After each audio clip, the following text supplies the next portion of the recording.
샬롬, 반갑습니다. 10월 30일 월요일 새벽 하나님께 올려드립니다. 함께 주 은혜임을 찬양 부르십니다.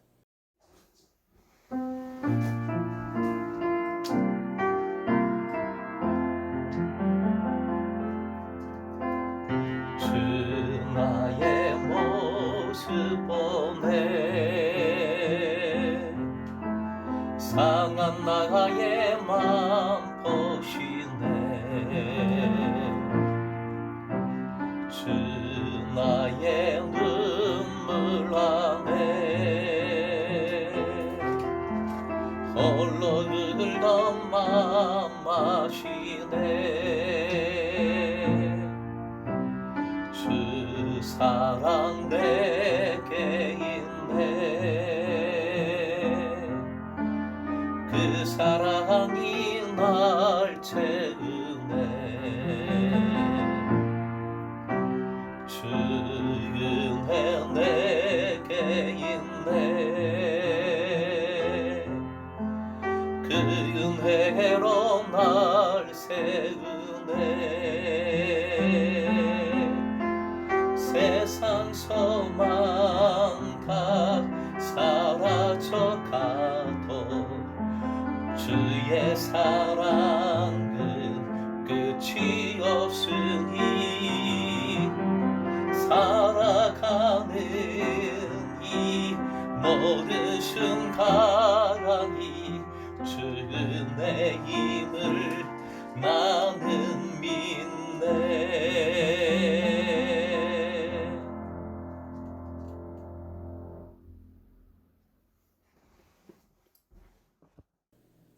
오늘 말씀 레위기 22장 10절에서 16절, 레위기서 22장 10절부터 16절까지입니다. 함께 읽겠습니다. 일반인은 성물을 먹지 못할 것이며 제사장의 객이나 품꾼도 다 성물을 먹지 못할 것이니라.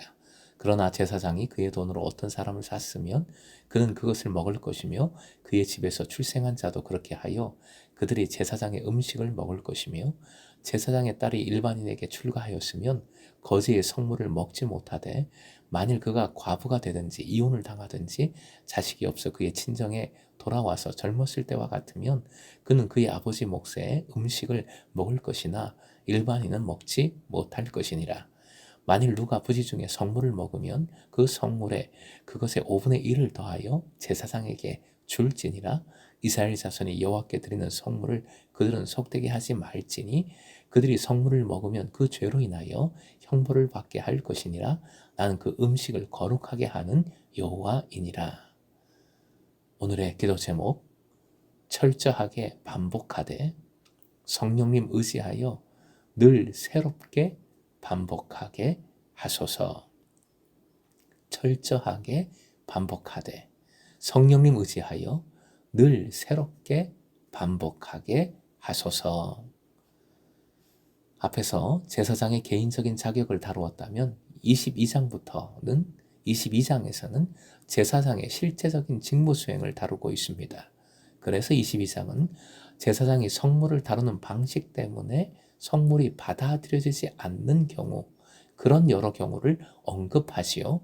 오늘 본문에서는 구체적으로 제물 먹는 문제에 대한 말씀입니다. 제사장과 그 가족을 위해 제물에서 따로 떼어둔 음식은 13절, 일반인은 먹을 수 없었습니다. 명시되어 있지 않지만 제사장의 가축들은 먹을 수 있었습니다.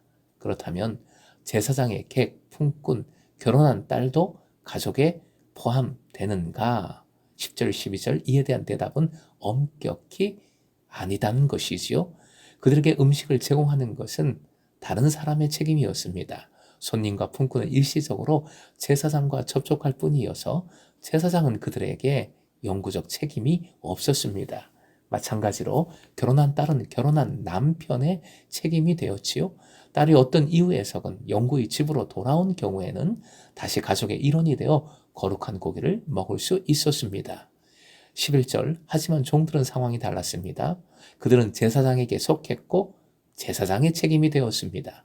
따라서 종들은 거룩한 고기를 먹을 권리를 가지고 있었습니다. 물론 그까지 고기 한 조각이 뭐 대수냐 말하기 쉽습니다. 그러나 거룩한 제물에서 제사장을 위해 따로 떼어난 고기는 여전히 하나님의 것이며 누가 성물을 먹을 수 있는지 결정할 권리는 제사장이 아니라 하나님께 있었습니다. 14절 이하의 본문에서는 제사장이 부시 중에 성물을 먹었을 때 경우를 다루고 있습니다. 이때는 속죄제가 필요한 상황이 되었습니다. 실수를 범했을 때는 제사장도 다른 일반 사람들처럼 자신의 잘못을 고백하고 제사를 드리고 보상을 해야 했습니다. 하나님의 일에 익숙해져서 부주의하게 다루는 어떤 행위도 용납되지 않았습니다.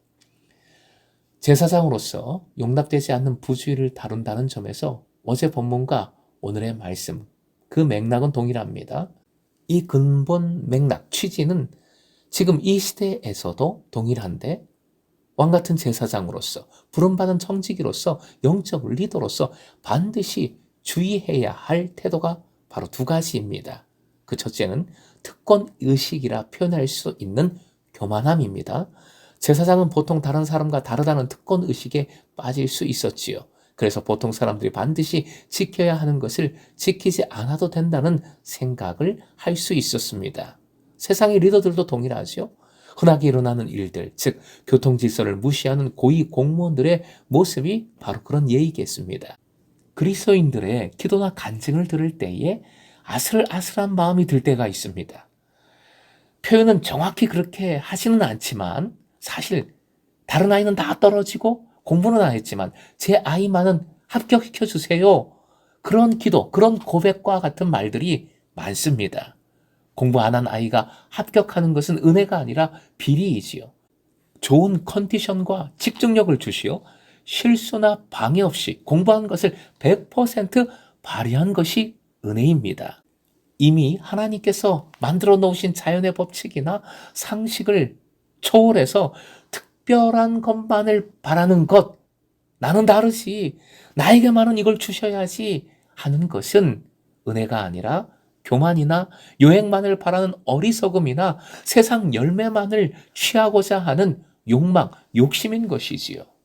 둘째로 주의해야 될 것은 익숙함입니다. 즉 타성에 젖은 무료함, 게으름입니다. 제사장들은 제사를 수도 없이 반복하는 이들이었습니다. 그들의 삶이 곧 하나님의 일들로 채워져 있습니다. 그러다 보면 그 반복 속에서, 수도 없는 반복 속에서 타성에 빠질 수 있었을 것입니다. 타성이란 변화를 시도하지 않는 나태한 습성입니다. 본문을 통해 멀리하라 명하신 것이 바로 이런 타성입니다. 제사장으로서 하나님의 일에 익숙해진 나머지 별 생각 없이 행하는 부주의에 대하여 멀리할 것을 명하는 말씀이라는 것이지요. 우리의 신앙에서 가장 주의해야 할 것이 익숙함, 무료함, 타성의 젖음입니다. 예배? 뭐 별거 있나? 그냥 또 예배하는 거지.